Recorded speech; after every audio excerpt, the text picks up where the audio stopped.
y is equal to 2x plus 8 और y is equal to x plus 5, हमें इन दोनों equations को solve करना है। तो सबसे पहले मैं आपको पहले ये दिमाग में डालना चाहता हूँ कि y एक नंबर है और x भी एक नंबर है। तो अगर y 2x प्लस 8 के बराबर है और y x प्लस 5 के भी बराबर है, तो हम कह सकते हैं कि 2x प्लस 8 x प्लस 5 के बराबर होगा। तो लिख देते हैं 2x plus 8 is equal to x plus 5। तो अगर हम इस इक्वेशन को सॉल्व करेंगे, हम x को इधर ले जाएंगे और 8 को इधर ले जाएंगे, तो 2x माइनस x जो होता है वो होता है x, और 5 माइनस 8 करोगे आप तो आपको मिलेगा -3। तो हमारा x की वैल्यू है -3 और y की वैल्यू निकालने के लिए आप x को इन दोनों किसी भी इक्वेशन में डालोगे, आपको आंसर मिल जाएगा। तो अगर हम पहली इक्वेशन में डालेंगे तो y is equal to 2 into -3 plus 8, तो ये होता है -6 प्लस 8 जो होता है 2।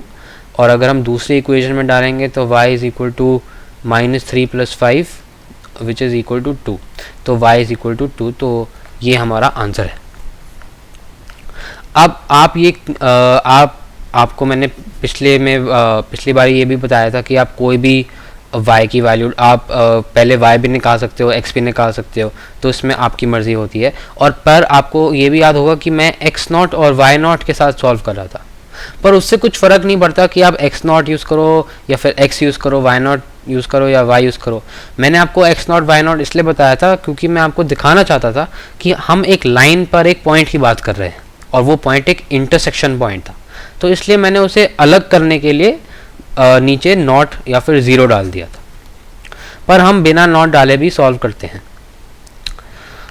पर ये मेथड तो काम करेगा, पर इससे एक थोड़ा इस सेम मेथड है पर हम इसे डिफरेंट तरीके से दिखाते हैं।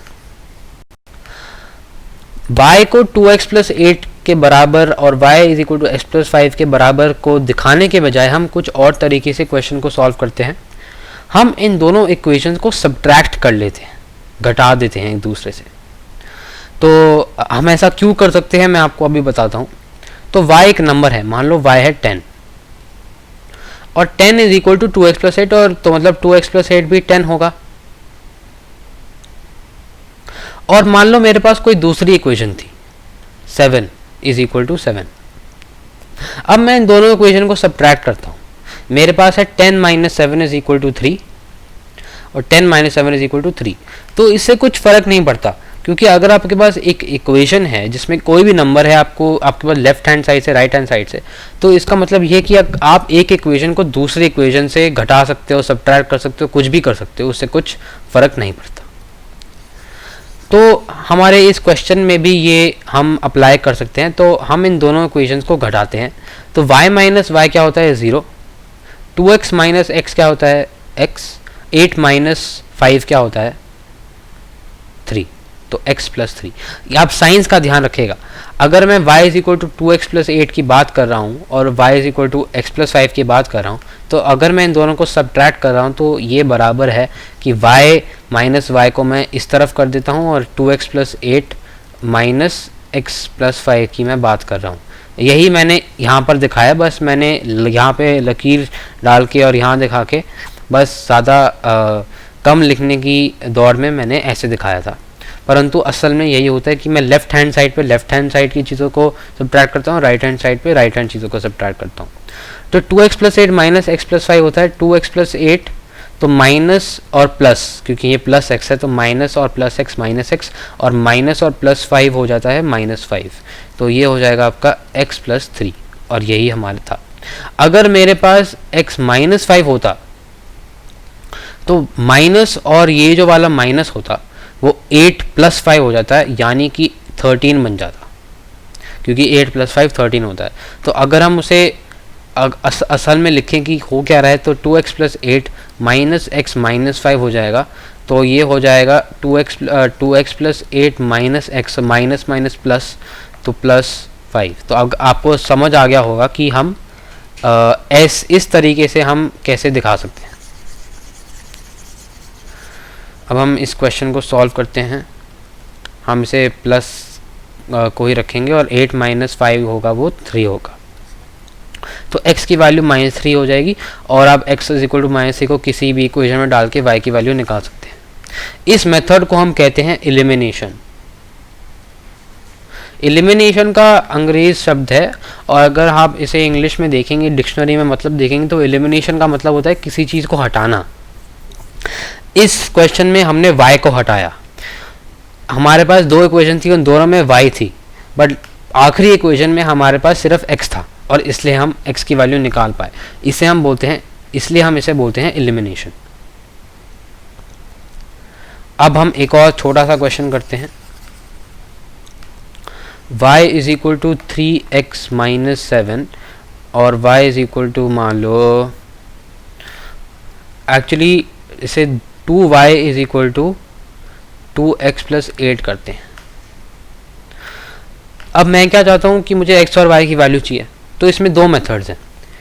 या फिर आप इस इक्वेशन को 2 से मल्टीप्लाई करो, तो पहली इक्वेशन बन जाएगी 2y is equal to 6x minus 14, और दूसरी बन जाएगी 2y is equal to 2x plus 8। दूसरी तो हम कोई छू ही नहीं रहे, तो वो एक ही है। अब हम इक्वेशन को सब्ट्रैक्ट करते हैं y को हटाने के लिए। तो y को हटाने के लिए 2y माइनस 2y 0 हो जाएगा। 6x माइनस 2x क्या होगा, 4x, minus 14 minus plus 8, minus 14 minus plus 8 क्या होता है, माइनस और प्लस माइनस होता है, तो माइनस 14 माइनस 8, 14 माइनस 8 की वैल्यू माइनस 22 होती है, तो 4x माइनस 22, यानी कि x जो होगा आपका 22/4 होगा। 22/4 की अगर आप वैल्यू निकालोगे तो आपको वो वैल्यू होगी 5.5। आप इसको आप किसी इक्वेशन में डाल के देख सकते हैं, तो आपको y की भी वैल्यू मिल जाएगी। अब इसका दूसरा मेथड क्या होगा वो हम देखते हैं। अब हम क्या कर सकते हैं, हम इस इक्वेशन को 2 से तो मल्टीप्लाई कर सकते हैं, और हम इस इक्वेशन को 3 से मल्टीप्लाई कर सकते हैं। पहले वाले में हमने y को हटाया था, अब हम x को हटा रहे हैं। तो पहली इक्वेशन बन जाएगी 2y is equal to 6x minus 14, क्योंकि 7 इंटू 2 14 होता है। और इस इक्वेशन को अगर हम 3 से मल्टीप्लाई करेंगे तो ये 6y बन जाएगा, और ये बन जाएगा 6x, और 8 इंटू 3 कितना होता है, 24। एक सेकेंड, 6y प्लस 24। अब मैं इन दोनों इक्वेशन को घटा रहा हूँ। 2y माइनस 6y क्या होता है, minus 4y। 6x minus 6x 0। तो मैंने इस इक्वेशन को 3 से मल्टीप्लाई और इसे 2 से मल्टीप्लाई इसलिए किया था ताकि मैं x को हटा पाऊँ। अब माइनस 14 माइनस 24 कितना होता है, माइनस 38। तो 4 minus 4y is equal to minus 38, यानी कि y is equal to minus 38 divided by minus 4। Minus को अगर आप माइनस से डिवाइड करें तो वो प्लस ही होता है, तो 38 डिवाइडेड बाय 4 होता है 9.5। तो y की वैल्यू 9.5 है, और अगर आप y की वैल्यू इस इक्वेशन में डाल के देखिए तो आपको x की भी वैल्यू मिल जाएगी, और वो वही वाली वैल्यू होगी जो हमें इसमें मिली थी, पहले मेथड में मिली थी। अब हम एक जनरल फॉर्म देखेंगे। ये तो हम कोई स्पेसिफिक उसकी बात करें कि एक इक्वेशन की बात करें। अगर मैं कोई भी फॉर्मूला एक सॉल्व कर पाऊँ, यानी कि अगर मेरे पास y is equal to m1x plus c1 है और y is equal to m2x plus c2 है, तो मुझे एक जनरल इक्वेशन चाहिए। मतलब कि कोई भी वैल्यूज़ m1 और c1 m2 c2 के लिए कोई भी वैल्यूज़ चलेंगी। तो अगर मेरे पास ये है तो इसे सॉल्व करने की, जहाँ पे m1 c1 और m2 c2 कोई भी नंबर है, तो y माइनस y 0 हो जाएगा, तो ये m1x माइनस m2x हो जाएगा, और c1 माइनस c2 तो प्लस c1 माइनस c2 बन जाएगा। तो मतलब कि m1x minus m2x is equal plus c1 minus c2 is equal to 0। अब इस इक्वेशन में x को हम अगर कॉमन ले लें तो ये m1 माइनस m2 हो जाएगा। आपको पता होगा कि कॉमन का मतलब क्या होता है, इसे बोलते हैं कॉमन लेना। ठीक है, कॉमन का मतलब होता है कि हम ये हमारा पहला टर्म था और ये दूसरा टर्म था, और उस टर्म में से हमने x को बाहर निकाल दिया। अब ऐसा क्यों होता है? अगर मैं लिखता हूँ जैसे m1 की वैल्यू मान लो है 4, और x की वैल्यू है मान लो 3, और m2 की वैल्यू है मान लो 7, और x की वैल्यू तो 3 है, तो मैं इसे क्या कर सकता हूँ, 3 को मैं बाहर निकाल सकता हूँ और 4 माइनस 7 लिख सकता हूँ। तो 3 इंटू माइनस 3 जो होता है -9। अगर आप इसे ऐसे इवेल्यूएट करेंगे, 4 इंटू 3 कितना होता है 12, 7 इंटू 3 कितना होता है 21, तो 12 माइनस 21 भी -9 मिलता है, जो सेम चीज़ है। तो मतलब कि हम जो भी कॉमन फैक्टर होगा, इसमें 3 क्या है, फैक्टर है। फैक्टर वो चीज़ होती है जो मल्टीप्लाई होती है, तो इसे हम बोलते हैं कॉमन फैक्टर। तो यहाँ पर x हमारा कॉमन फैक्टर है, तो हम x को बाहर निकालते हैं।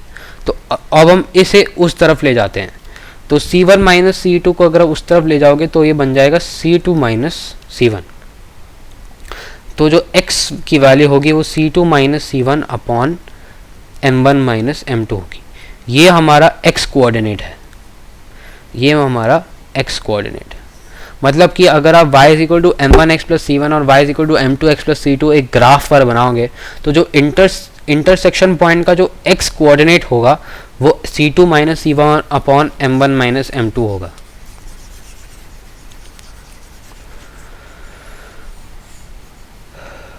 अब हम y की वैल्यू निकालना चाहते हैं। y की वैल्यू निकालने के लिए आप इस इक्वेशन को किसी भी दोनों इक्वेशन में डाल सकते हैं। तो मान लो कि मैं ये वाला जो वैल्यू है मैं पहली इक्वेशन में डालता हूँ, तो हमें मिलता है y is equal to m1 x की वैल्यू हम यहाँ डालते हैं तो हमें मिल जाता है, एक second, C2 minus C1 upon M1 minus M2 plus C1। तो हम इसे लिख सकते हैं M1 C2 minus M1 C1 upon M1 minus M2 plus C1, क्योंकि M1 को हम C2 माइनस C1 से मल्टीप्लाई करेंगे तो M1 into C2 minus M1 into C1 बन जाएगा। सॉरी, मैंने यहाँ पे 1 नहीं लिखा। तो M1 C2 minus M1 C1 upon M1 minus M2 plus C1। अब हम क्या करते हैं, हम डिनोमिनेटर को सेम करते हैं। तो हम आपने LCM तो C का ही होगा, तो हम इसका LCM ले लेते हैं। तो minus M1 C1 plus C1 into M1 minus M2 upon M1 minus M2।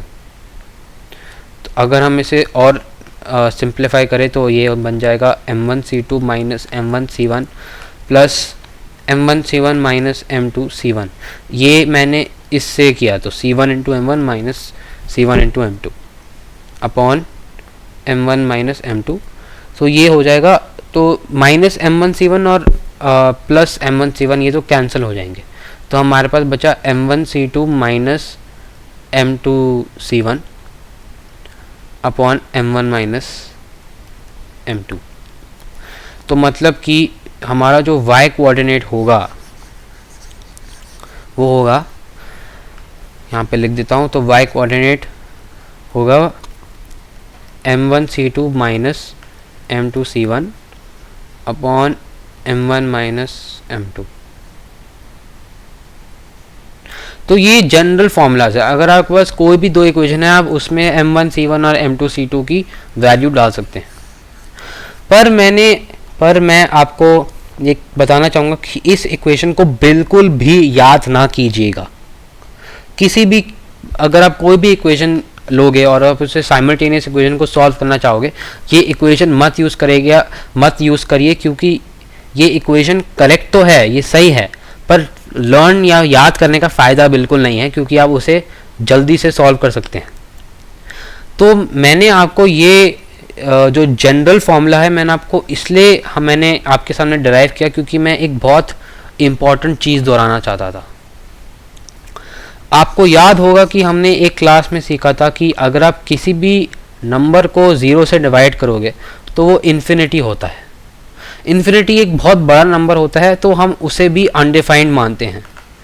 जैसे हम 0/0 को अनडिफाइंड मानते हैं, वैसे हम इन्फिनिटी बाय इन्फिनिटी को भी अनडिफाइंड मानते हैं, मतलब कि उसकी कोई वैल्यू नहीं होती। अगर मैं 5 को 1 से डिवाइड करूं तो मतलब 5 होता है। मतलब कि अगर आपके पास 5 चॉकलेट के टुकड़े हैं और आप 5 बच्चों में डिवाइड करना चाहते हैं तो मतलब हर बच्चे को एक चॉकलेट मिलेगी। पर अगर मैं 5 चॉकलेट को 0 बच्चों में डिवाइड करना चाहता हूँ तो ये सेंस नहीं बनाता ना, कि ये सोचने में ही हमें दिमाग में थोड़ी प्रॉब्लम देता है। तो 5 डिवाइड बाई 0 अनडिफाइंड है। कोई भी नंबर को अगर आप 0 से डिवाइड करें तो वो अनडिफाइंड होगा। तो इसको बताने के बाद अगर मैं आपको बोलूं कि अगर 2 इक्वेशन है मेरे पास, y is equal to m1x plus c1 और y is equal to m2x plus c2, तो हमने ये तो पता लगा लिया कि x और y की वैल्यूज़ ये होंगी, इंटरसेक्शन पॉइंट्स ये होंगे। बट अगर मैं कहूँगा कि m1 is equal to m2, तो अगर हम m1 is equal to m2x की इक्वेशन में डालें तो बन जाएगा c2 minus c1 upon m1 minus m2। m1 minus m2 की वैल्यू होगी 0। तो आप देखोगे कि ये इक्वेशन, और अगर मैं y में भी डालूं तो ये बन जाएगा m1 c2 minus m2 c1 upon m1 minus m2, ये भी 0 हो जाएगा। तो आप देखोगे कि ना कि हमें x और y की वैल्यूज पता ही नहीं है अगर m1 is equal to m2 हो, क्योंकि वो अनडिफाइंड है, क्योंकि c2 माइनस c1 एक नंबर है, ये भी एक नंबर है और हम उसे 0 से डिवाइड कर रहे हैं। अब ये हमें समझ नहीं आ रहा। अगर हमारे पास 2 इक्वेशन है और उसका जो m1 है और m2 है, यानी कि जो उस इक्वेशन का स्लोप है, अगर उन दोनों इक्वेशंस का स्लोप बराबर है तो हम कह रहे हैं कि वो कभी भी इंटरसेक्ट नहीं करेंगे, क्योंकि उनका कोई सोल्यूशन ही नहीं होगा। और अगर आप इसे ग्राफ करके देखेंगे तो आपको वही चीज़ मिलेगी। अगर मेरे पास मान लो अगर मैं एक ग्राफ बनाता हूँ जल्दी से, आपको याद होगा कि अगर 2 इक्वेशंस का जो स्लोप है वो इक्वल है, मतलब कि वो पैरेलल रहेंगी, मतलब कि मैं उसका ग्राफ किसी भी तरीके से बना सकता हूँ, जैसे ये है और ये है। तो ये दोनों इक्वेशंस पैरेलल हैं और ये कभी भी मिल नहीं रही हैं, तो इसलिए इनका कभी इंटरसेक्शन पॉइंट आता ही नहीं है और इसलिए इनका कोई सल्यूशन नहीं होता है। इन साइमल्टेनियस इक्वेशंस को हम सॉल्व ही नहीं कर पाएंगे।